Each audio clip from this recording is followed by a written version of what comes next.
శుభోదయం మిత్రులారా, వార్తా కథనాలపై విశ్లేషణ కార్యక్రమం టీజీటీవీ మార్నింగ్ న్యూస్ కు స్వాగతం. నేను మీ జల్లి సత్య. ముందుగా వార్తల్లోని ప్రధాన అంశాలను కనుక గమనించినట్లయితే, ఒకవైపు రాష్ట్ర వ్యాప్తంగా రైతులందరూ యూరియా కష్టాలు పడతా ఉంటే రేవంత్ రెడ్డి మాత్రం ఇది కేవలం ఇక్కడ ప్రతిపక్షాలు సృష్టించిన కృత్రిమ ఏదైతే కొరత అని చెప్పి ఆ తప్పును దాటవేసే ప్రయత్నం చేస్తా ఉన్నాడు. మరోవైపు రైతులను నిలువరించండి, అక్కడ పోలీసులను పెట్టండి అని చెప్పి కూడా కలెక్టర్లకు ఆదేశాలు జారీ చేసిండు. కలెక్టర్లందరూ కూడా పొద్దున్నే ఫీల్డ్ మీదకి వెళ్లాలని చెప్పి, తమ ప్రభుత్వం మీద ఏదైతే వ్యతిరేకత ఉన్నదో ఆ వ్యతిరేకతను తగ్గించడానికి ప్రయత్నం చేయాలని చెప్పి కలెక్టర్లకు ఆదేశాలు జారీ చేస్తున్న పరిస్థితి. మరోవైపు చూసుకున్నట్టయితే ఫోన్ ట్యాపింగ్ ద్వారా ప్రతిపక్షాన్ని ఏదైతే ఇరుకునబెట్టే ప్రయత్నం చేస్తున్నా అని చెప్పి ఇప్పటి వరకు భ్రమపడ్డాడో రేవంత్ రెడ్డి, ఇవాళ అదే ఫోన్ ట్యాపింగ్ వ్యవహారం రేవంత్ రెడ్డి మెడకు చుట్టుకుంటా ఉన్నది. ఏదైతే ఇక్కడ రేవంత్ రెడ్డి తనకు సంబంధించిన మంత్రుల ఫోన్లను ట్యాప్ చేస్తా ఉన్నానని ఇక్కడ సౌత్ ఫస్ట్ అనే నేషనల్ పత్రిక ఏదైతే కథనం వెలువరించిందో అది తెలంగాణలో సంచలనం సృష్టించింది. ఇక్కడ కాంగ్రెస్ నేతలు, కాంగ్రెస్ మంత్రులు, ఎమ్మెల్యేలు కూడా మల్లగుల్లాలు పడతా ఉన్నారు. ఈ విధంగా తమ మీద నిఘా పెట్టడం ఏంటి? మనం గత ప్రభుత్వాన్ని ఇప్పటి వరకు నిందలేస్తూ వస్తే అదే ఫోన్ ట్యాపింగ్ ప్రక్రియ మన మీద నిజాలు జరుగుతా ఉన్నాయని, మరోవైపు పొంగులేటి శ్రీనివాసరెడ్డి లాంటి మంత్రి మీద ఈడీ దాడులు జరగడానికి కానీ, అదేవిధంగా కస్టమ్స్ దాడులు జరగడానికి కూడా ఫోన్ ట్యాపింగ్ ప్రక్రియ కారణం అని చెప్పి, ఆయన ఎక్కడైతే తనను దాటి వెళ్ళిపోతాడని చెప్పి తనను చెప్పు చేతుల్లో ఉంచుకోవడానికే ఫోన్ ట్యాపింగ్ ప్రక్రియ ఇక్కడ ప్రారంభించిండ్రు అని చెప్పి కూడా ఇక్కడ ప్రతిపక్షాలు, అదేవిధంగా నమస్తే తెలంగాణ లాంటి పత్రికలు ఆరోపణలు చేస్తున్న పరిస్థితిని మనం ఇక్కడ ప్రధానంగా గమనించవచ్చు. ఇక వర్షాకాల సమావేశాలు ప్రారంభమైన పార్లమెంటు ఇక్కడ ఉపరాష్ట్రపతి, రాజ్యసభ చైర్మన్ ఇక్కడ జగదీష్ ధన్కడ్ నిన్నటి రోజున రాజీనామా చేయడం సంచలనం సృష్టించింది. అనారోగ్య కారణాలతో తాను రాజీనామా చేస్తున్నట్టుగా ప్రకటించిన అంశాన్ని కూడా మనం ఇక్కడ ప్రధానంగా గమనించవచ్చు. వార్తా కథనాలు కనుక చూసినట్లయితే, ముందుగా నమస్తే తెలంగాణలో కొరత లేకుంటే క్యూ లైన్ ఎందుకు? రాష్ట్రంలో యూరియా కొరత లేదు, ఎక్కడ చూసినా అవసరానికి సరిపడా అందుబాటులో ఉన్నదంటూ ముఖ్యమంత్రి రేవంత్ రెడ్డి సోమవారం కలెక్టర్లతో సమీక్ష సందర్భంగా వ్యాఖ్యానించారు. కానీ దాదాపు అదే సమయానికి మహబూబ్నగర్ జిల్లా నవాపేట మండలం కేంద్రంలోని సింగిల్ విండో కార్యాలయం వద్ద రైతులు ఇలా పడిగాపులు పడడం కనిపించింది. కొద్ది రోజులుగా యూరియా కోసం ఎదురు చూస్తున్న రైతులు 600 బస్తాలు వచ్చాయని తెలియడంతో ఇలా ఎగబడ్డారు. ఒక్కొక్కరికి 2 బస్తాలు చొప్పున పంపిణీ చేయగా అప్పటికి అక్కడ ఉన్న అందరికీ యూరియా సరిపోలేదు. ఈ రకంగా యూరియా కోసం ఏ విధంగా లైన్లు కడతా ఉన్నారు అనే విషయాన్ని మనం ఇక్కడ చూడాలి. ఇక్కడ రేవంత్ రెడ్డి చెప్తున్నది ఏంటి? రైతుల్ని నిలువరించండి, ఎరువుల షాపుల వద్ద పోలీసులను పెట్టండి అని చెప్పి సీఎం రేవంత్ రెడ్డి కలెక్టర్లను ఆదేశిస్తా ఉన్నాడు. యూరియా కొరత లేదట, అవసరమైన స్టాక్ ఉన్నది, అయినా రైతులు క్యూ అంటూ ఫోటోలు వేస్తున్నారు, చెప్పులు పెట్టి సోషల్ మీడియాలో తిప్పుతున్నారు. షాపుల వద్ద ఎరువుల వివరాలు బోర్డు పెట్టాలి, స్టాక్ ఎంత ఉందో, రోజుకు ఎంత ఇస్తారో ప్రకటించాలి. ఇకపై ప్రతి జిల్లా కలెక్టర్ క్షేత్రస్థాయికి వెళ్లాల్సిందే, రోజువారీ కార్యక్రమాలపై నివేదికలు ఇవ్వాలని చెప్పి కలెక్టర్లకు ముఖ్యమంత్రి ఆదేశాలు జారీ చేసి, నువ్వు ఎరువుల షాపుల వద్ద పోలీసులను పెట్టండి, మనం బరాబరి ఎరువులు ఇస్తానం గానీ కావాలని ప్రతిపక్షాలే ఇక్కడ ఎరువుల కొరతను, కృత్రిమ కొరతను సృష్టిస్తున్నాయట, అవి రావు రావు రావు రావు అని చెప్పి ఇక్కడ చెప్తా ఉన్నారు అని ఆయన పదే పదే చెప్తున్న అంశాన్ని కూడా మనం చూడొచ్చు. ఆయన మాట్లాడిన అంశాలను కనుక ఒకసారి పరిశీలించినట్లయితే, చాలా మంది క్యూలో నిలబడ్డట్టుగా ఫోటోలు, వీడియోలు పెడుతున్నారు. ప్రజలని ఎరువులు దొరకడం లేదని ఒక ఆర్టిఫిషియల్ షార్టేజ్ క్రియేట్ చేసి, లేదా ప్రజల్ని సోషల్ మీడియాలో ప్రాక్టీస్ ఎరువులు అయిపోతున్నాయి, ఎరువులు దొరకడం లేదని జనాలు ముందస్తుగానే షాప్ పరిగెత్తే చెప్తే ఏ ఖర్చుతో వచ్చి జనాలు ఉంటున్న పరిస్థితి కల్పిస్తున్నారు. లేకపోతే చెప్పులు పెడుతున్నారు, అది తీసుకొచ్చి సోషల్ మీడియాలో పెడుతున్నారు. అందుకని కలెక్టర్లకు ఏం చెప్తున్నా అంటే, మీ దగ్గర ఎన్ని షాపులు ఉన్నాయి, వాళ్ళ దగ్గర స్టాక్ ఎంత, ఆ రోజు ఎంత స్టాక్ వాళ్ళు ఇవ్వగలుగుతారు, బయట నోటీస్ బోర్డు పెట్టి క్లియర్ గా డిస్ప్లేలో పెట్టండి. ఆ చిన్న విషయం అలా తెలియదు పాపం కలెక్టర్లకు. ఈయన చెప్తా ఉన్నాడు ఏదైతే దాన్ని ఏ విధంగా అధిగమించాలి అని చెప్పి ఇక్కడ సార్ చెప్తా ఉన్నాడు కలెక్టర్లకు. ఇక్కడ మనం ఏ విధంగా అధిగమించాలని ఇక్కడ చూసుకున్నట్టయితే ఎరువుల కొరతనే లేదంటా ఉన్నాడు రేవంత్ రెడ్డి. ఆయనకు సంబంధించిన ఆయన తాబేదార్ పత్రిక నిన్నటి రోజున రాసింది. నిన్నటి ఈనాడు పత్రిక చూసుకున్నట్టయితే 21/7/2025 సోమవారం నిన్న ఏదైతే ఆయన మాట్లాడిండో ఉదయం వచ్చింది ఆయన తాబేదార్ పత్రిక. రేవంత్ రెడ్డి ఏదైతే బూట్లు నాకే పత్రిక, ఆయన అడుగులకు మడుగులు వస్తే పత్రికను రాసింది. యూరియా కోసం ఎదురు చూపులు ఇక్కడ చూసుకున్నట్టయితే లైన్లు ఏ విధంగా ఉన్నాయనే దానికి ఇక్కడ ప్రత్యక్షంగా రాసింది. వరంగల్ జిల్లా నల్లబెల్లి మండలంలో రైతులు, మహిళలు ఆదివారం ఉదయం తెల్లవారుతున్నాగానే నల్లబెల్లి సహకార సంఘం ఎదుట బారులు తీరు యూరియా కోసం అని చెప్పి ఇంకా కూడా ఆయన మళ్ళీ ఏదైతే ఇంకా ప్రజలను తప్పుదోవే ప్రయత్నమే చేస్తా ఉన్నాడు, యూరియాను అందుబాటులో ఉంచుకోవాల్సింది పోయి మరి ఇక్కడ యూరియా కోసం ఈ రకంగా చెప్పులు లైన్లో పెట్టి మనుషుల లైన్లో ఉండి ఎవరికి ప్రతి ఒక్కరికి 2 బస్తాలే ఇస్తున్నామని చెప్పడంతో కుటుంబంలో ఐదుగురు ఉంటే ఐదుగురికి వచ్చి కూడా ఇక్కడ లైన్ కట్టాల్సిన దుస్థితి ఏర్పడ్డది. అదే సరిపడా యూరియా ఉంటే వాళ్ళకి ఎప్పుడు అవసరం ఉంటే అప్పుడు ఎన్ని బస్తాలు అవసరం ఉంటే అన్ని బస్తాలు తీసుకుపోయేది బీఆర్ఎస్ హయాంలో. ఇవాళ చూసుకున్నట్టయితే మరి ఇక్కడ వచ్చే నెల యూరియా చల్లడానికి కూడా ఇప్పుడే మనం స్టాక్ పెట్టుకోవాలి, లేదంటే ఈ ప్రభుత్వం మనకు యూరియా సరఫరా చేసే మన స్థితిలో లేదు ఈ అసమర్థ ప్రభుత్వం అని చెప్పి రైతులందరూ కూడా పొలం పనులు మానుకొని ముందు యూరియాను సంపాదించి పెట్టుకోవాలి అనే మరి ఇక్కడ దుస్థితిలో ఉన్నారు. వీళ్ళ కష్టాలు తీర్చాల్సిన రేవంత్ రెడ్డి ఇంకా కూడా డైవర్షన్ పాలిటిక్స్ మీదనే ఆధారపడి మరి ఇక్కడ రైతులనట ఎగదోస్తా ఉన్నారట, యూరియా దొరకది పోని అని. అంటే రైతులు పిచ్చోళ్ళు, నీ మీద నమ్మకం ఉన్నది కానీ ఇక్కడ ప్రతిపక్షాలు ఎగదోస్తే పోతానేట. నీకు నీ అసమర్థ పాలనలో నీకు యూరియా ఇచ్చే అవకాశమే లేదు, నీ మంత్రులే చెప్తారు యూరియా కొరత ఉన్నదని చెప్పి వాళ్ళే వాస్తవం అని చెప్తా ఉంటే రైతులు దిక్కుతోచక ఇయ్యాలా లైన్లలో నిలబడతా ఉన్నారు. మరి 10 గంటలకు షాపులు తిత్తా అంటే 7 గంటలకే లైన్లు కడతాను అంటే అది నీ అసమర్థ పాలనకు నిదర్శనం. 10 గంటలకు షాపు తీసే వరకు ఆ టైంకి వచ్చిన వాళ్ళకి ఒక్కరికి కూడా ఒక యూరియా బస్తా దొరకలేదు కాబట్టి 7 గంటలకే ఉంటాను. అవసరమైతే మరి ఇక్కడ 7 గంటల నుంచి 10 గంటల దాకా చెప్పులను లైన్లో పెడతారు, లేదంటే పాస్ పుస్తకాలను లైన్లో పెట్టి షాపత నచ్చిన తర్వాత ఎవరి పాస్ పుస్తకం దగ్గర అక్కడ నిలబడి అప్పుడు వాళ్ళు యూరియాను తీసుకొని పోతా ఉన్నారు. అయినప్పటికీ కూడా అక్కడికి వచ్చిన వాళ్ళందరికీ యూరియా అందే అవకాశం లేదు కాబట్టి ప్రతిరోజు బార్లు తింటారు. లేదంటే ఒక్కరోజు కనుక అక్కడ వచ్చిన వాళ్ళకి ఇచ్చుకుంటూ ఎప్పుడు వచ్చిన వాళ్ళకి అప్పుడు కనుక ముట్టినట్టు ఉంటే వాళ్ళే మౌత్ స్ప్రెడ్ దానిలో నిలిచేది. ఆల్రెడీ యూరియా కొరత లేదు, ఎవరు కూడా అంత పొద్దునెళ్ళి లైన్ కట్టాల్సిన అవసరం లేదని చెప్పి యూరియాను సరైన రీతిలో అందుబాటులో పెట్టక ఆ వాటిని ఇక్కడ మందిని నెట్టేసే ప్రయత్నం చేస్తా ఉన్నాడు రేవంత్ రెడ్డి అనే విషయాన్ని మనం ఇక్కడ గమనించాలి. 49వ 24న మరోసారి ఢిల్లీకి వెళ్ళనున్న సీఎం రేవంత్ కాంగ్రెస్ పెద్దలను కోరేందుకు అని చెప్పి 49వ పోతా ఉన్నాడు రేవంత్ రెడ్డి. 1వసారి 2వసారి అని హాఫ్ సెంచరీకి చేరువలో ఉన్నాడు. ఇవాళ 6 గ్యారంటీలు అమలు చేయలేదు, 420 హామీలు అమలు చేయలేదు, కానీ 49వ మాత్రం పోతా ఉన్నాడు హాఫ్ సెంచరీ దిశగా. ఇప్పటి వరకు అక్కడ పోయి ఈయన సాధించింది ఏంటంటే తెలంగాణకు తీసుకొచ్చింది శూన్యం. పోయినప్పుడల్లా అధికారిక కార్యక్రమం అని చెప్పి తెలంగాణ ప్రజలను మభ్యపెట్టడానికి అక్కడ ఉన్న మంత్రులను ప్రధానమంత్రినో మరి ఇక్కడ కలవడం రావడం పేపర్ తీసుకోవడం ఇవ్వడం ఇయ్యాల ఇప్పటి వరకు ఏ ఒక్కటి కూడా మనకు ప్రభుత్వం కేంద్ర ప్రభుత్వం నుంచి శాంక్షన్ లభించింది లేదు. కానీ ఈయన మాత్రం మరి ఎక్కే విమానం దిగే విమానం లాగా పోతూనే ఉన్నాడు. మరి ఇక్కడ రాహుల్ గాంధీని ఏదైతే బీసీ రిజర్వేషన్ ద్వారానన్నా మరి ఇక్కడ కలుసుకునే ఏర్పాటు జరుగుతుందా అని చెప్పి ఆశ మీద ఉన్నాడట. ఈ బీసీ రిజర్వేషన్ కు సంబంధించి రాహుల్ ను పట్టుకొని ఈయనే ప్రధానమంత్రి దగ్గరికి పోతాడట, ప్రధానమంత్రి అపాయింట్మెంట్ కొడతా ఉన్నాడట. ఈయనను పట్టుకొని రాహుల్ గాంధీ పోతాడా, రాహుల్ గాంధీని పట్టుకొని ఈయన పోతాడా అనేది మరి ఇక్కడ తెలంగాణ ప్రజానీకం గమనించాలి. మరో చూసుకున్నట్టయితే మోదీ వెంటనే ఎందుకు అపాయింట్మెంట్ ఇస్తాను రేవంత్ రెడ్డికి, మరి ఇక్కడ రాహుల్ గాంధీ ఎందుకు అపాయింట్మెంట్ ఇవ్వడం లేదని అంటే రాహుల్ మెచ్చిన సీఎం కాదు రేవంత్ రెడ్డి అనే విషయాన్ని మనం ఇక్కడ గమనించాలి. దానికే ఓటికోటి ఇక్కడ మరి ఇక్కడ ఇంటర్లింకులు జరుగుతా ఉన్నాయి. అందుకే ఇక్కడ రాజగోపాల్ రెడ్డి గలం విప్పిండు ఆల్రెడీ. మరి ఇక్కడ మంత్రులు కూడా ఒకరి తర్వాత ఒకరు దూరం అవుతా ఉన్నారు. పొంగులేటి శ్రీనివాసరెడ్డి మొత్తం అన్ని తానే నడిపించాలని ప్రయత్నం చేసిండు.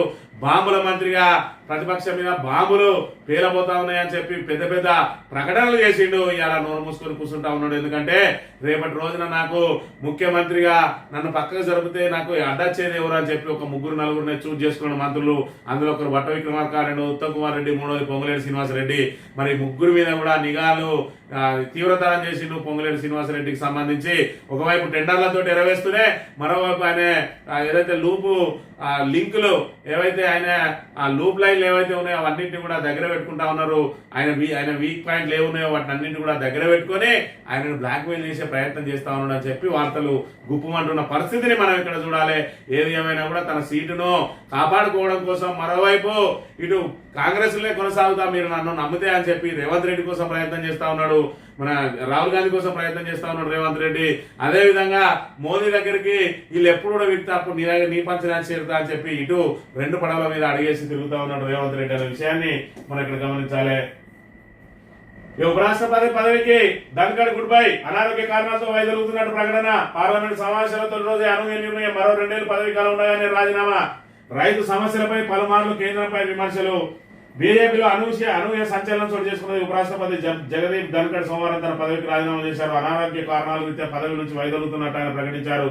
2020 జులై నుంచి ఉపరాష్ట్రపతి పదవిలో కొనసాగుతున్న 74 సంవత్సరాల ధన్కడ్ ప్రస్తుత పార్లమెంట్ వర్షాకాల సమావేశాల తొలి రోజైన సోమవారం రాజ్యసభ చైర్మన్ గా బాధ్యతలు నిర్వహించిన అనంతరం తన రాజీనామాను ప్రకటించి మరి ఇక్కడ రాష్ట్రపతి ద్రౌపది ముర్ముకు పంపించిందట. రాజ్యాంగంలోని ఆ 67A అధికరణ కింద ఇది తక్షణమే అమల్లోకి వస్తుందని కూడా ఆయన తెలిపినట. మరి దీనికి సంబంధించిన ప్రధాన కారణం ఏంటి అని అంటే మరి ఇక్కడ ఆయన ఏదైతే ప్రతి అంశం మీద కూడా నిక్కచ్చిగా మాట్లాడే వ్యక్తి, మరి అదేవిధంగా రైతు చట్టాల మీద కూడా ఆయన వ్యతిరేకంగా మాట్లాడాడు, బీజేపీకి వ్యతిరేకంగా. అదేవిధంగా ఏదైతే రాష్ట్రపతి అధికారాలను సుప్రీంకోర్టు ప్రశ్నించిన రోజున కూడా శాసన సంస్థలను, శాసన వ్యవహారాలను, శాసన మరి ఇక్కడ దీనికి సంబంధించిన వాటిని ఈ కోర్టులు నిలువరించలేవు అని కూడా మరి ఇక్కడ స్టేట్మెంట్ ఇచ్చిన వ్యక్తి.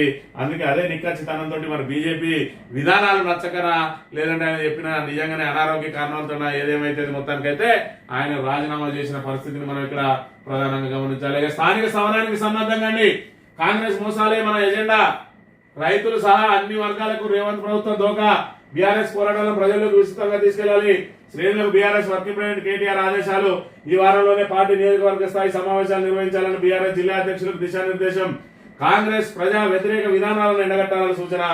కేసీఆర్ నాయకత్వంలోని బీఆర్ఎస్ సర్కార్ 10 ఏళ్ల పాలన రైతు కేంద్రంగా సాగితే దురదృష్టవశాత్తు కాంగ్రెస్ సర్కార్ రైతులను ద్రోహం చేయడమే పాలనగా నడుస్తూ ఉన్నది. ఈ వైనాన్ని పల్లెపల్లెన పార్టీ శ్రేణులు ఎండగట్టాలి. పంట కాలానికి ముందే విత్తనాలు, యూరియాను కేసీఆర్ రైతుల ముంగిట ఉంచితే రేవంత్ పాలనలో మళ్లీ అన్నదాతలు పడిగాపులు కాస్తూ రేయి బావులు క్యూలో నిలవాల్సిన దుస్థితి ఏర్పడ్డది. వీటన్నింటినీ కూడా మరి రైతులను ఏ విధంగా మోసం చేసిండు, సంపన్న వర్గాలను ఏ విధంగా మోసం చేసిండు, గత మన 10 సంవత్సరాల పాలనలో రైతులను నాశనం చేయడమే లక్ష్యంగా రైతులకు అనేక సంక్షేమ పథకాలు అమలు చేస్తే ఈ రోజు రైతు బంధును, రైతు భరోసా పేరుతోటి మరి ఇక్కడ 15,000 ఇస్తా అని 12,000 కుదించి 2 పర్యాయాలు ఎగ్గొట్టి ఇవాళ రైతులకు మరి సరైన సమయంలో యూరియా అందించలేక, నాణ్యమైన విత్తనాలు అందించలేక, కరెంటు కొరతను మరి అధిగమించలేక, ఈ రోజు సాగునీరు అందించలేక రైతులను నట్టేట ముంచుతున్నటువంటి రేవంత్ రెడ్డి వైఫల్యాలనే మన అస్త్రాలుగా ఎంచుకొని మనందరం కూడా ముందుకు సాగాలి. ఇవాళ నిరుద్యోగులను ఏ విధంగా మరి ఇక్కడ మోసం చేసిండు, 2 లక్షల ఉద్యోగాలు మొదటి సంవత్సరంలోనే ఇస్తా అని చెప్పి కేవలం కేసీఆర్ ఇచ్చిన ఉద్యోగాలకు 10-12,000 అదనంగా కల్పించి మేమే 60,000 ఉద్యోగాలు ఇచ్చామని చెప్పి ఏదైతే చెప్పుకుంటా ఉన్నాడో రేవంత్ రెడ్డి, దీన్ని నిరుద్యోగులు అందరూ కూడా గమనిస్తా ఉన్నారు. నిరుద్యోగులను అదే విధంగా ఆటో డ్రైవర్లను ఏ విధంగా మోసం చేసిండు, అదే విధంగా ఉద్యోగులను ఏ విధంగా మోసం చేసిండు, విద్యార్థులను ఏ విధంగా మోసం చేసిండు, మహిళలను ఏ విధంగా మోసం చేసిండు. కళ్యాణ లక్ష్మిలో తులం బంగారం ఇస్తా అని, మహిళలకు 25,000 ఇస్తా అని, పెన్షన్దారులకు 4,000 ఇస్తా అని, మరి ఇక్కడ ఆడపిల్లలకు స్కూటీలు ఇస్తా అని ఏ విధంగా మోసం చేసిండని అన్నింటినీ కూడా పల్లె పల్లెన విస్తరించి ఇలా వ్యవసాయాన్ని దండగా చేస్తున్నటువంటి రేవంత్ రెడ్డి వైఫల్యాలను మరి ఎప్పటికక్కడ ఎండగడుతూ ఇలా స్థానిక సమరానికి మరి అందరూ శ్రేణులందరూ సిద్ధం కావాలని చెప్పి పిలుపునిచ్చిన అంశాన్ని మనం ఇక్కడ చూడవచ్చు. ఇక తెలంగాణ బేఖాతార్, ఏపీకి జీవుజూర్, 2 రాష్ట్రాలపై 2 నాలుకలు. 11 ఏళ్లుగా కేంద్రంలోని బీజేపీ సర్కార్ తీరిది. ఆది నుంచి తెలంగాణ జనాకులపై ఉక్కుపాదం. 10 ఏళ్లుగా డిమాండ్లు, ప్రతిపాదనలు పుట్టదాఖలు. ప్రాజెక్టులకు అనుమతి ఇవ్వరు, నిధులు ఇవ్వరు. జల వివాదాలపై ఫిర్యాదులు ఎన్ని చేసినా పట్టించుకోరు. 172 లేఖలు రాసిన స్పందించిన కేంద్ర ప్రభుత్వం ఆంధ్రప్రదేశ్ విషయంలో అడిగిందే తడువుగా చర్యలు. వేగంగా అనుమతులు, ఆగమేఘాలపై ఆదేశాలు. సీఎంల భేటీతో కేంద్రం ద్వంద్వవైఖరి, బట్టబయలు. బాబు కోసమే బరకచెల్లను నెత్తినేసుకున్న కేంద్రం 4 రోజుల్లోనే ప్రాజెక్టు క్లియరెన్స్ కు రంగం సిద్ధమని చెప్పి తెలంగాణను మాత్రం బేఖాతరు చేస్తుంది. ఏపీకి మాత్రం జీవుజూర్ అంటుంది. ఏపీకి కూడా జీవుజూర్ అని ఎందుకంటా ఉన్నది అంటే ఎన్డీఏలో కీలక భాగస్వామిగా ఉన్నాడు. ఇలా తెలుగుదేశం అధినేత, తెలుగుదేశం సీట్లు ఎన్డీఏకి అవసరం కాబట్టి అక్కడ ఎన్డీఏ తెలంగాణ జలాలను దోపిడీ చేసుకోవడానికి ప్రయత్నం చేస్తా ఉంటే మరి ఎన్నో ఏళ్లుగా మనం ఇక్కడ ప్రాజెక్టులు కట్టుకుంటామంటే అనుమతి అది. ఇలా పోలవరానికి జాతీయ హోదా ఇచ్చింది, కాళేశ్వరానికి జాతీయ హోదా ఇవ్వంటే కాళేశ్వరం మీద కుట్రలు అన్నీ ఈ రోజు కాళేశ్వరం ప్రాజెక్టును మరి ఇక్కడ ఎండగట్టి గోదావరిని ఎడారిగా మార్చింది. మరి అదేవిధంగా బరకచెల్ల కోసం మాత్రం 2 సీఎంలను కూర్చుండబెట్టి మధ్యవర్తిత్వం చేసి మరి ఇక్కడ ఏదైతే రేవంత్ రెడ్డి ద్వారా క్లీన్ చిట్ ఇప్పించి 4 రోజుల్లోనే అనుమతి ఇప్పించే ప్రయత్నం చేస్తున్న పరిస్థితిని మనం ఇక్కడ చూడాలి. ఇక బరకచెల్లను వ్యతిరేకించాల్సిందే. ఆ ప్రాజెక్టుతో తెలంగాణకు అదనంగా దక్కే నీళ్ళని ఉచిత పథకాలతో రాష్ట్రాలు దివాలా. ఎమ్మెల్సీల గొడవ బయట జరిగింది, ఏం చేయాలో పరిశీలనలో ఉన్నది. మండలి చైర్మన్ గుత్తా వ్యాఖ్యలు అని చెప్పి ఒక్కొక్కరుగా ఏదైతే బరకచెర్ల విషయంలో మునిగిపోతున్నామా అని చెప్పి ఎవరైతే మరి ఇక్కడ సందిగ్ధంలో పడ్డారో కాంగ్రెస్ కు సంబంధించిన వాళ్ళు, ఈయన కూడా కాంగ్రెస్ లో చేరిండు, మండలి చైర్మన్, ఆయన గలం విప్పిండు. తర్వాత ఒకరు గలం విప్పక తప్పని పరిస్థితి. ఈ రోజు ముఖ్యమంత్రి రేవంత్ రెడ్డి తీసుకున్న నిర్ణయంతో 4 రోజుల్లోనే నిపుణుల కమిటీ కనుక మరి ఇక్కడ మిగులు జలాలతోటి బరకచెర్లను కట్టుకోవడానికి అభ్యంతరం లేదని చెప్పినట్లయితే మరి దానికి బరకచెర్ల క్లీన్ చిట్ వస్తుంది. బరకచెర్ల క్లీన్ చిట్ వస్తే కాంగ్రెస్ కు ఉరిపడుతుంది. మరి కాంగ్రెస్ కు ఉరిపడితే రేవంత్ రెడ్డికి నష్టం కాదా అని అంటే రేవంత్ రెడ్డి కాంగ్రెస్ ఉంటే కదా నష్టం జరిగేది. కాంగ్రెస్ ఉంటేది పోతే ఆయన రాజకీయ భవిష్యత్తు, ఆయన ఏ పార్టీలోకైనా తిరగడానికి సిద్ధంగా ఉన్నాడు కాబట్టి ఆయన రాజకీయ భవిష్యత్తు, ఆయనకు రేపు రాజకీయాలకు మెట్లు వేసుకుంటా ఉన్నాడు, బరకచెర్లకు నీళ్లు ఇచ్చి అనే విషయాన్ని ఈరోజు కాంగ్రెస్ నాయకులు క్రమక్రమంగా గ్రహిస్తా ఉన్నారు.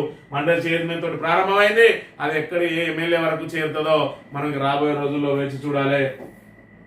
ఈడీ దానిలో వెనుక ట్యాపింగ్ రాడార్, కీలక మంత్రిపై ఈడీ రైడ్ వెనుక ఫోన్ ట్యాపింగ్, భవిష్యత్తు భయంతోనే ముఖ్య నేతనిగా లగ్జరీ రిస్ట్ వాచ్లు మనీ లాండరింగ్ సంభాషణ గుట్టుగా విన్నట్టు గుప్పమంటున్న అనుమానాలు.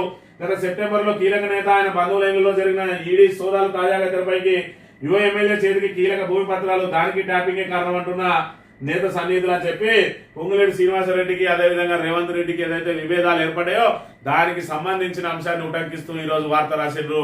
ఏదైతే ఫోన్ ట్యాపింగ్ దీనికి ప్రధాన కారణం, ఆయన కొడుకు 5 కోట్ల విలువ గల వాచ్ తెచ్చుకుంటా ఉన్నాడని చెప్పి మరి ఇక్కడ కస్టమ్స్ అధికారులకు ఏ విధంగా తెలిసింది, ఫోన్ ట్యాపింగ్ ద్వారానే కస్టమ్ వాళ్లకు ఉప్పందిస్తే వాళ్ళు వచ్చి రైడ్ చేసిందని. అదేవిధంగా ఈయన ఇంట్లో, ఆయన బంధువుల ఇంట్లో కూడా ఈడీ దాడులు జరగడానికి మరి ఏదైతే కీలకంగా ఆయన ఫోన్ ట్యాపింగ్ కారణం అని చెప్పి, అదేవిధంగా ఏదైతే జహీరాబాద్ ఎమ్మెల్యే మరి ఆయన ఏదైతే భూమి పత్రాలు ఆయన చేతికి ఏదైతే చిక్కినాయో మరి 30% కమిషన్ తీసుకుంటా ఉన్నాడు, అప్పనంగా భూములు లాగేసుకునే ప్రయత్నం చేస్తా ఉన్నాడు అని చెప్పి ఏదైతే ఆరోపణలు చేసిండో దాని వెనుక కూడా ముఖ్య నేతనే ఉన్నాడు అని చెప్పి ఇక్కడ దీనికి ప్రధాన కారణం ఫోన్ ట్యాపింగ్ అని చెప్పి చెప్తున్న పరిస్థితి. అంటే రేవంత్ రెడ్డి ఏదైతే ఫోన్ ట్యాపింగ్ ద్వారా బీఆర్ఎస్ నిర్ణయం పెట్టాలని ప్రయత్నం చేసిండో అదే ఫోన్ ట్యాపింగ్ వ్యవహారంలో ఈ రోజు ఆయన మరి ఆ వ్యవహారం అంతా ఆయన మెడకు చిక్కుకుంటా ఉన్నది. మిగతా ఏదైతే మంత్రులు ఎవరైతే ఉన్నారో మరి ఇక్కడ వాళ్ళందరి ఫోన్లు కూడా ఇక్కడ ఖచ్చితంగా ట్యాప్ అవుతా ఉన్నాయని చెప్పి సౌత్ ఫస్ట్ అనే పత్రిక, నేషనల్ పత్రిక ఆల్రెడీ ఒక చారిత్రాత్మకమైన సంచలనమైన కథనం ఇక్కడ ప్రచురించింది. దాంతో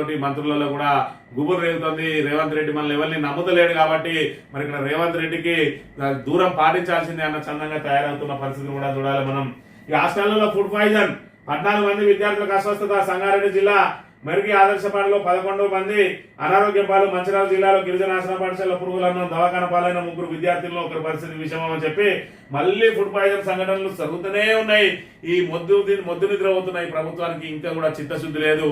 ఏదైతే ఈ విద్యార్థుల ప్రాణాలను హరించి వేస్తున్నా కూడా ఆ ఏదైతే మన కేసీఆర్ 1000 పాఠశాలలో చేర్చిండు, 200 ఉన్న మరి ఇక్కడ గురుకుల పాఠశాలను 1000కి చేర్చి ఇలా గురుకుల పాఠశాలలో ఉత్తమమైన విద్యను అందిస్తా ఉంటే మరి ఇక్కడ మేము ఇంటిగ్రేటెడ్ పాఠశాలల పేరుతోటి గురుకులాలను నిర్వీర్యం చేస్తామని చెప్పి ఇలా గురుకులాలలో కనీసం ఫుడ్ పాయిజన్ జరుగుతూ ఉన్న వాటి మీద కూడా కఠిన చర్యలు తీసుకోలేని దుస్థితిలో ఉన్నది. ఇలా రేవంత్ రెడ్డి ఆధ్వర్యంలో ఉన్నది విద్యాశాఖను తీర్చిదిద్దడానికే నేను నా దగ్గర పెట్టుకున్నా అన్నాడు. ఏది నీ దగ్గర పెట్టుకున్న విద్యాశాఖ తీర్చిదిద్దే అంశం అంటే ఇప్పటి వరకు సప్పులు లేని పరిస్థితి. ఈ అప్పలబాద్తో రైతు ఆత్మహత్య, రుణమాఫీ కాకపోవడంతో మనస్తాపం. ఆదిలాబాద్ జిల్లా కుచిలాపూర్లో విషాదం. 523 మంది ఇప్పటికీ ఆత్మహత్యలు చేసుకున్నారు. మరి అయినా కూడా ప్రభుత్వం ఆత్మహత్యలు ఆపడానికి కూడా ఎలాంటి ప్రయత్నాలు చేస్తలేదనే విషయాన్ని కూడా మనం గమనించాలి. సాక్షి దినపత్రిక విషయానికి వస్తే కలెక్టర్లు కదిలాగట జిల్లాలో ఆకస్మిక తనిఖీలు నిర్వహించాల్సిందే. ఏదైతే ప్రభుత్వం మీద వ్యతిరేకత ఏర్పడతా ఉన్నదో ఆ వ్యతిరేకతను అరికట్టాలంటే మీరు అక్కడ పోయి ఏదో కొంత ధూమ్ధాం చేయాలి. మరి యూరియా కొరత ఏదైతే ఉన్నదో ఆ యూరియా కొరత లేదు అని చెప్పి మీరు మాటల ద్వారా చేసే ప్రయత్నం చేయాలి. అక్కడ ఎంత అయితే ఉన్నదో అంతమంది రైతులను మరి నెమ్మదిగా వచ్చేటట్టు చేసి క్యూ లైన్లు లేకుండా, చెప్పుల లైన్లు లేకుండా, మరి ఇక్కడ పాస్ పుస్తకాల లైన్లు లేకుండా మీరు ప్రయత్నాలు చేయండి. మేమైతే యూరియా తేవడం మాకు చేత కాదు, కానీ ఇక్కడ మా మీద వస్తున్నటువంటి ఏదైతే ఈ ఒత్తిడిని కలెక్టర్లే తగ్గించాలన్నట్టుగా ఉన్నది రేవంత్ రెడ్డి పరిస్థితి అనే విషయాన్ని మనం ఇక్కడ చూడాలి. రాజకీయ యుద్ధాల్లో మిమ్మల్ని ఎందుకు వాడుతున్నారు? ఎన్ఫోర్స్మెంట్ డైరెక్టర్ దుర్వినియోగం అవుతుంది. కర్ణాటక సీఎం సిద్దరామయ్య భార్యకు సంబంధ అంశంలో హైకోర్టు నిర్ణయాన్ని సమర్థించిన సుప్రీం, హైకోర్టు తీర్పును సవాల్ చేసిన కేంద్రాన్ని తప్పట్టిన ధర్మాసనం ఈడీ పిటిషన్ కొట్టేసిన సుప్రీంకోర్టు అని చెప్పి మరి ఈడీని కేంద్రంలో ఏ పార్టీ అధికారంలో ఉన్నా ప్రతిపక్షాలను అణచివేయడానికి, ప్రాంతీయ పార్టీలను అణచివేయడానికి ప్రయత్నం చేస్తా ఉన్నది. ఈడీ కేసులో కవితను అరెస్ట్ చేసిన విషయాన్ని కూడా మనం చూసినాం. అదేవిధంగా ఎక్కడ ఏ అంశం వచ్చినా కూడా టక్కన ఈడీ అక్కడ వాళ్తా ఉన్నది. మీకెందుకు ఇంత అత్యుత్సాహం అని చెప్పి రాజకీయ యుద్ధాన్ని మిమ్మల్ని ఎందుకు వాడుకుంటా ఉన్నారని చెప్పి నేను సుప్రీంకోర్టు అక్షింతలు వేయడమే కాదు వాళ్ళ పిటిషన్ కూడా కొట్టేసింది కర్ణాటక ఇష్యూలో అనే విషయాన్ని మనం ఇక్కడ గమనించాలి. కమ్యూనిస్ట్ దిగ్గజం విఎస్ అచ్యుతానందన్ కన్నుమూత. అనారోగ్యంతో మృతి చెందిన కేరళ మాజీ సీఎం అచ్యుతానందన్ 8 దశాబ్దాల పాటు రాజకీయాల్లో కొనసాగిన గొప్ప ప్రజానాయకుడు. 7 సార్లు ఎమ్మెల్యే గెలుపు. 2006లో తొలిసారి సీఎం పగ్గాలు. సిపిఐతో విభేదించి సిపిఎం ను స్థాపించిన నేతల్లో ఆయన ఒకరని చెప్పి కమ్యూనిస్టు దిగ్గజం మరి ఇక్కడ కేరళలో మాత్రమే ఉన్నది ఇప్పుడు కమ్యూనిజం అనేది. ఆ కేరళలో ప్రస్తుతం కూడా కమ్యూనిస్ట్ సీఎంఏ ఉన్నాడు. అలాంటి కమ్యూనిజాన్ని పెంచి పోషించిన నాయకుల్లో ఈయన ఒకడు సిపిఐని వ్యతిరేకించి సిపిఎంని ఏర్పాటు చేసిన నేతల్లో ప్రధాన నాయకుడైన అచ్యుతానందన్ మరి ఇక్కడ వివాద రహితుడు. మరి ఇక్కడ ఏదైతే ఒక గొప్ప మహా నాయకుడు, మహా ప్రజా నాయకుడు, మరి ఇలా దేశం ఆయన కోల్పోయిన అంశాన్ని కూడా మనం గమనించాలి. ఇంజనీరింగ్ కు సంబంధించి కన్వీనర్ కోటాలో మరి ఏదైతే 3 లక్షల ర్యాంక్ వచ్చినా కూడా కన్వీనర్ కోటాలో ఎంబీబీఎస్ ఇంజనీరింగ్ ఎంబీబీఎస్ సీటుకు సంబంధించి మరి నీట్లు జరుగుతాయి కాబట్టి దేశవ్యాప్తంగా జరిగే ఆ నీట్ ర్యాంకులలో 3 లక్షల పైన వచ్చినా కూడా ర్యాంక్ వచ్చినా కూడా ఏ కేటగిరీలో సీట్లు లభిస్తుందట. బీసీ ఏ కేటగిరీలో ఏడాది కటాపు 3,36,000 జనరల్ కేటగిరీలో 2 లక్షల సీట్ వచ్చినా కూడా జనరల్ కేటగిరీలో వచ్చింది. రాష్ట్రం నుంచి 43,400 మంది నీటిలో క్వాలిఫై అయినట. రాష్ట్ర ర్యాంకులో 10,000 ర్యాంక్ కన్నా ఎక్కువ వచ్చిన వారికి కన్వీనర్ కోటాలో కూడా సీట్ వచ్చే అవకాశం ఉన్నది. మొత్తానికి ఏంటంటే స్థానికంగా మరి 10 సంవత్సరాల తర్వాత ఏపీకి ఉన్న కోటా పోవడంతో తెలంగాణ వాళ్ళకి మరిన్ని అవకాశాలు పెరిగినాయి.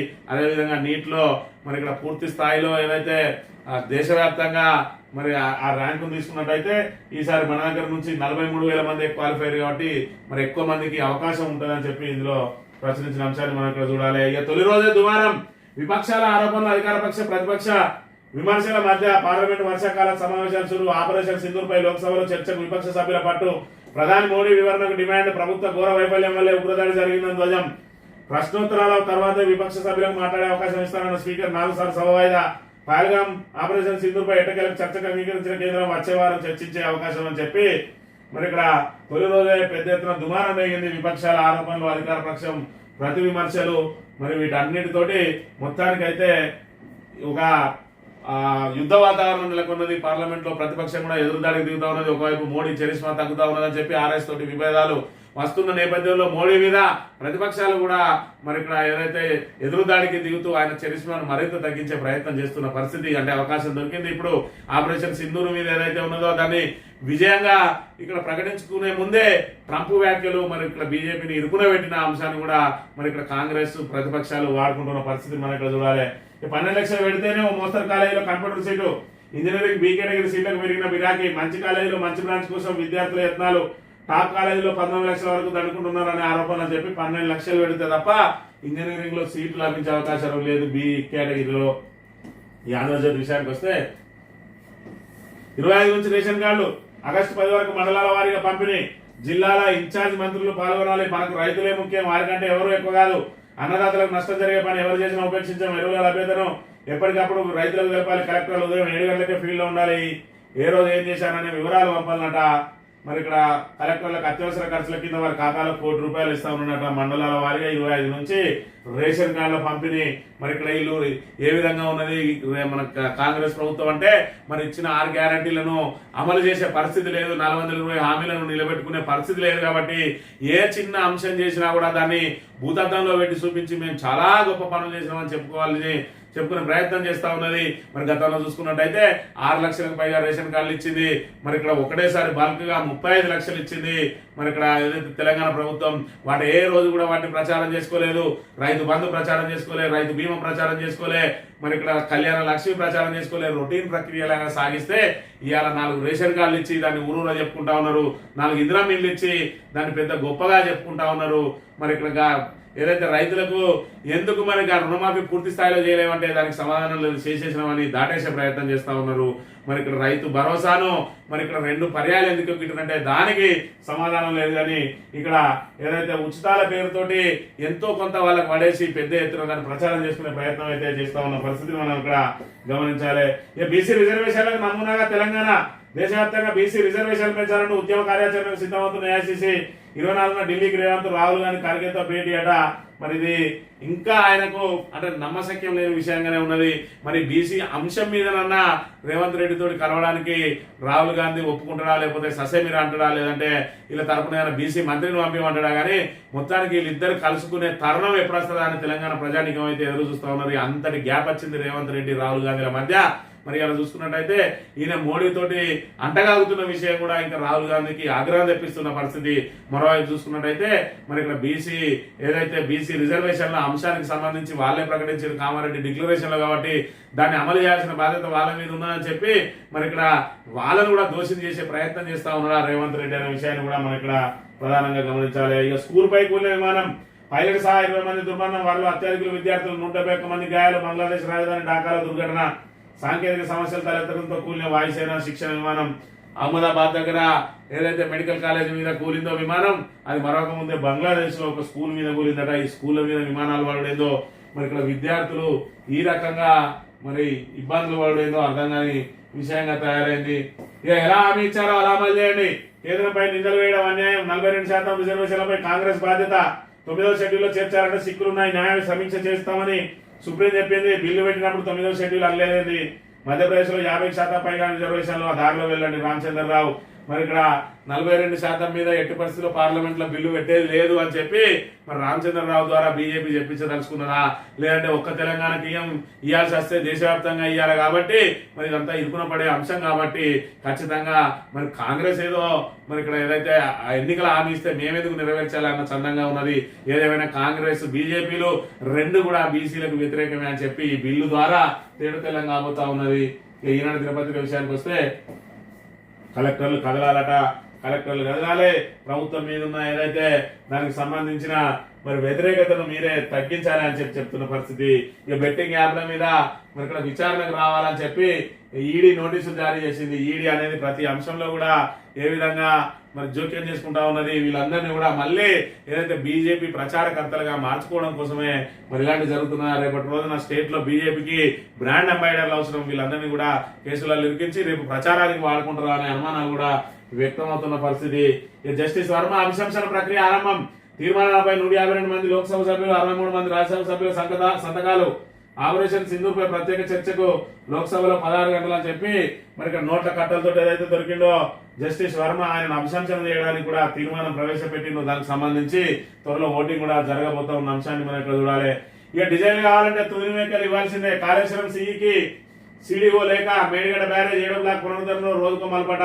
కాళేశ్వరం బ్యారేజీలో డిజైన్ ఇవ్వాలంటే నేషనల్ డ్యామ్ సేఫ్టీ అథారిటీ సిఫారసు చేసి మేరకు చేసిన పరీక్షల నివేదికలు ఫలితాలు అందజేయాలని సెంట్రల్ డిజైన్ ఆర్గనైజేషన్ స్పష్టం చేసింది. వాటిని వీలైనంత త్వరగా పంపితే తదుపరి కార్యాచరణ శ్రీకారం చుట్టగలమని పేర్కొంటూ సిడిఓ చీఫ్ ఇంజనీర్ తాజాగా కాళేశ్వరం చీఫ్ ఇంజనీర్ కు లేఖ రాసిన. పరీక్షలు పూణేలోని central water and power research station, ఢిల్లీలోని central soil and material research station తో చేయించాల్సిందిగా ఇంకా పెండింగ్ లో ఉన్నాయి. ఇవి లేకుండానే డిజైన్ ఇవ్వనుకోవడంతో సిడిఓ నిస్సహాయత వ్యక్తం చేస్తూ తిరిగి లేఖ రాసింది. 19 నెలలైంది. 19 నెలల నుంచి తాత్సారం చేస్తూనే ఉన్నది ప్రభుత్వం. వీటిని రిపేర్లు చేయించమని చెప్పి ఆల్రెడీ మరి ఇక్కడ ఎన్డీఎస్ఏ నిపుణుల కమిటీ ఇచ్చింది. ఆల్రెడీ 7వ బ్లాక్ ను తీసేసి దాన్ని పునరుద్ధరించండి, మిగతా కొన్ని పరీక్షలు చేయించండి అని. ఇప్పటి వరకు ఆ పరీక్షలు అయితే చేయించలే కానీ కాళేశ్వరం కూలిపోయింది అని చెప్పి కాళేశ్వరం ప్రాజెక్టులో గేట్లను ఎత్తేసి చెక్కు జగరని అన్నారం సుందీల గేట్లను ఎత్తేసి ఈ రోజు ప్రభుత్వం వేడుక చూస్తా ఉన్నది. ఈ గోదావరి జలాలు, ప్రణాళిక జలాలు ఏదైతే కిందికి పోతా ఉన్నాయో వాటిని దోసుకుపోవడానికి గోటికాడి నక్కలాగా అక్కడ చంద్రబాబు ఎదురు చూస్తూ ఉంటే ఈయన మాత్రం ఈ అసమర్థ ప్రభుత్వం ఇవాళ బీఆర్ఎస్ ను బదనాం చేయడానికి రైతులను ఫలంగా పెడతా ఉన్నది. తాగునీటిని సాగునీటిని ఫలంగా పెట్టి ఈ రోజు మరి ఎన్డీఎస్ఏ చెప్పిన ఏదైతే దాని డిజైన్లకు సంబంధించి ఆ లోపాలు ఏమన్నా ఉన్నాయని చెప్పి ఆ పరీక్షలు చేయించామనంటే ఆ పరీక్షలు ఇప్పటి వరకు చేయించలేదు. దానికి అయ్యే ఖర్చు 20 కోట్లట. ఆ 20 కోట్లు ప్రభుత్వం పెట్టడానికి ముందుకొచ్చింది. అయినా కూడా సిఈ మీరే పెట్టాలని చెప్పి నిర్మాణ సంస్థ మీద అంటే మేము పెట్టామనంటే అది నెలల తరబడి మరి ఇక్కడ సాగుతూ ఉన్నదట ప్రక్రియ. మరి దానిలో ప్రభుత్వమే అవి పరీక్షలు పూర్తి చేసి 7వ బ్లాక్ ను తొలగించి దాన్ని తక్షణ మరమ్మతు చేసినట్టయితే మన నీటిని మనం వాడుకునే అవకాశం ఉంటుంది. రాబోయే రోజులలో కరువు కాటకాలు వచ్చిన రోజున ఏర్పడుతుంది. కాళేశ్వరం పరిస్థితి ఏందన్నది ఇవాళ సమృద్ధిగా వర్షాలు పడితే మనకి ప్రభుత్వానికి తెలియలేదు. ఈసారి వర్షపు లోటే ఉన్నది కాబట్టి ఈసారి ఖచ్చితంగా నీటి కొరత ఏర్పడే అవకాశం ఉన్నది. ఇప్పటికైనా దేశజాలకు పోయి కేవలం బీఆర్ఎస్ ను బదనాం చేయడానికి మరి ఇక్కడ బృహత్తరమైన కాళేశ్వరం ప్రాజెక్టు మీద బురదలడం మానుకొని ఆ 7వ బ్లాక్ ను పునరుద్ధరించి తక్షణం దాన్ని కాళేశ్వరాన్ని మరి ఇక్కడ అందుబాటులోకి తీసుకొచ్చినట్టయితే రాబోయే రోజులలో మరి ఇక్కడ మనకు నీటి కొరత అనేది లేకుండా కరువు కాటకాలు లేకుండా సుభిక్షంగా ఉండే అవకాశం ఉంటుంది. ఇది కాంగ్రెస్ వాళ్ళకు తెలియదు కాదు. కేవలం బీఆర్ఎస్ ను బదనాం చేయడం కోసమే కాళేశ్వరం మీద కాంగ్రెస్ కక్ష కడితే బీజేపీ వంతబాడుతా ఉన్నది. ఎన్డీఎస్ఏ లాంటి సంస్థలను తీసుకొచ్చి ఇలా పోలవరం కూలిపోయినా కూడా ఎన్డీఎస్ఏ ఓదు, సుంకిచెర్ల కూలిపోయినా మరి ఇక్కడ ఏదైతే ఎన్డీఎస్ఏ ఓదు, మరి ఎక్కడ ఏం జరిగినా ఎన్డీఎస్ఏ ఓదు, కానీ ఇక్కడ కాళేశ్వరం విషయంలో మాత్రం బీఆర్ఎస్ ను బదనాం చేయడానికి ఎన్డీఎస్ఏ ఆగమేఘాల మీదకి ఉరికత్తది. బీజేపీ నాయకులు కూడా ఎవరు ఏం మాట్లాడరు, కాంగ్రెస్ నాయకులు ఎవరేం మాట్లాడరు. మరి ఇక్కడ ఇతర రాష్ట్రాలలో కూలిపోయినప్పుడు కాంగ్రెస్ మాట్లాడది, కాంగ్రెస్ పాలిత రాష్ట్రాల్లో జరిగితే బీజేపీ మాట్లాడది. కానీ కాంగ్రెస్ బీజేపీ లేకమే ఇక్కడ బీఆర్ఎస్ ను బొందబెట్టాలని మాత్రం ప్రయత్నం చేస్తా ఉన్నది. కాకపోతే ఇవాళ తెలంగాణ ప్రజానీకం బీఆర్ఎస్ తోటే తమ ప్రాంత ప్రయోజనాలు రక్షించబడతాయని పూర్తిగా నమ్ముతా ఉన్నారు. కాబట్టి ఖచ్చితంగా కాంగ్రెస్ బీజేపీలను బీఆర్ఎస్ బొందబెడుతుంది. ఇవాళ ప్రజలందరూ కూడా బీఆర్ఎస్ కు అండగా ఉందనడానికి రేపు రాబోయే స్థానిక సంస్థలే సాక్ష్యంగా నిలవబోతా ఉన్నాయి. ఖచ్చితంగా స్థానిక సంస్థల్లో ఆ రెండు పార్టీలను బొందబెట్టినప్పుడే మన ప్రాంత ప్రయోజనాలు కాపాడబడతాయని చెప్పి ప్రజలందరూ నమ్ముతా ఉన్నారు. దాన్ని ఖచ్చితంగా ఓటు రూపంలో చూపించాల్సిన అవసరం ఉన్నదని కోరుతూ ఇది ఈ రోజు మార్నింగ్ న్యూస్ తెలియబడతాను. Thank you very much.